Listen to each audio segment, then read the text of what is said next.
I mean, if you've been in traffic today, I'm sure in Tucson, I don't know about Tucson, but I can tell you up here in Toronto, I think we're behind California as the most motorists on a highway or something similar like that. So, it's not getting any easier. It used to be a lot more fun in my day. Now it seems to be a lot more stressful for everybody. And we even with autonomous trucks and all this stuff, we have not been able to change the lifestyle of the driver on the road. What are some suggestions? How are you getting? I mean, those are the problems. How do we solve them? Because really, other than getting out of the truck, I'm not sure what is the way that you're maybe letting people know or consulting with them on how to solve their problems their way. Yeah, yeah, and I appreciate that's kind of an excellent point to go with. So we all know diet. The Usually now, at least I've heard from drivers east of the Mississippi, like QTs, quick trips. Some of them are trying now have whole chickens you can get, vegetables, those types of things. So if you have a problem preparing, then I say definitely utilize that. I have a couple drivers that actually have air fryers, small air fryers they keep in their truck. And vegetables, trying to limit, the bottom line is if you can limit those carbohydrates to about 220 grams. So if you choose to eat a Toll House cookie, then you just decided that's 40 grams out of my diet that I decide with this cookie. High protein is if you can't get it, you can always get a shaker cup from Amazon with the metal ball. Get some high quality protein powder. Even if you had to use water, shake it up.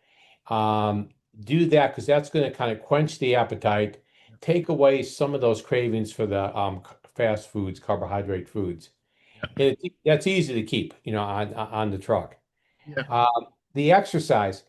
There's so many it depends on the way the cab's set up, but you can use bands in the cab, you can use, free weights. Now they have weights that you can basically dial up in terms of how much resistance you want. The other thing that's great is, you know, depends on the length of your trailer, but if you can kind of say, I got 50 foot, 53 foot, let me walk around this. How many times can you walk around it to get some steps? Yeah. As long as it's safe, safe area. Yeah. The steps of the cab. So just right leg, left leg, get in, get out, get in, step up, step down, step up, step down. Those kind of things really make the difference. I saw kind of a neat thing. I was taking a trip on Route 66, the old part, Right. and there was a truck. He pulled off, um, and basically in the front of his truck, he had a bike, Yep. and he unhitched his bike. And I was walking 66 to get the sunset in, and he took off. He took off on his bike. So, there's ways to do it. It's just trying to get that creativity and that mojo. Yeah, yeah. I used to like to walk on the road when I had kind of a similar thing. And back in my day, they're saying it was actually healthier because we had the ma and pa truck stops. You could sit down, you could have a decent meal, and it would be proper home cooking. Now everything is fast food. There's all these different restaurants at every truck stop, so it's very hard to eat healthy on the road. But there are some options, like you were saying. But I used to like to walk. I had a stair stepper, depending on the size of your sleeper. I had a stair stepper in there, and I've seen lots of people with bikes and Yeah. other things that they do on the road. So it is possible. But how do you get somebody going that way? So let's say someone's come in, they're overweight, they're sluggish, and they want to do it, but it can be very hard because for me, I can go to the gym every day. I work from home. I can go to the gym as many times I need to or walk when I need to. But when you're rolling down the road, you may not be in nice areas to go and do that. You're probably on some kind of a schedule where you're trying to meet a delivery appointment.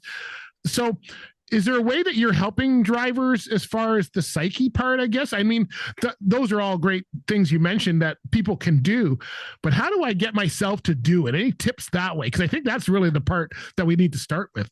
Yeah, yeah, and I like that direction. I always tell, and I usually have at least 10, 15 minutes when I'm doing the exam, is try to create a routine. So have a routine that you know. So, for example, if you're doing OTR, and you stop in Joplin. You know Joplin because that's a drop-off point. But you know outside Joplin is a particular rest stop. You use those routines. Try to keep the sleep habits the same. So if you're going against time zones, it's tricky. So I always say plan if you're going against a time zone. Fix that interior of that cab up to be almost similar, if you can, to your home Yes. interior. Big tip. Big tip. Yeah, Now, I've always heard that. Make it. I had a friend who said, if you sleep in fuzzy pajamas at home, sleep in fuzzy pajamas on the road because you want to be the same. No sleeping bags, proper sheets and a yeah, pillow and yeah, all those yeah, things, right? exactly. I Exactly. mean, get the same pillow you have at home, Yeah. you Yeah. get the same brand, get the sheets. I mean, literally, it's almost like military discipline. Yeah. And if you like white noise, have white noise. That routine is once you establish a routine, I think a lot of these other health issues that I see going on metabolically or physically seem to somewhat mitigate if they have a certain routine and psychological perspective to follow.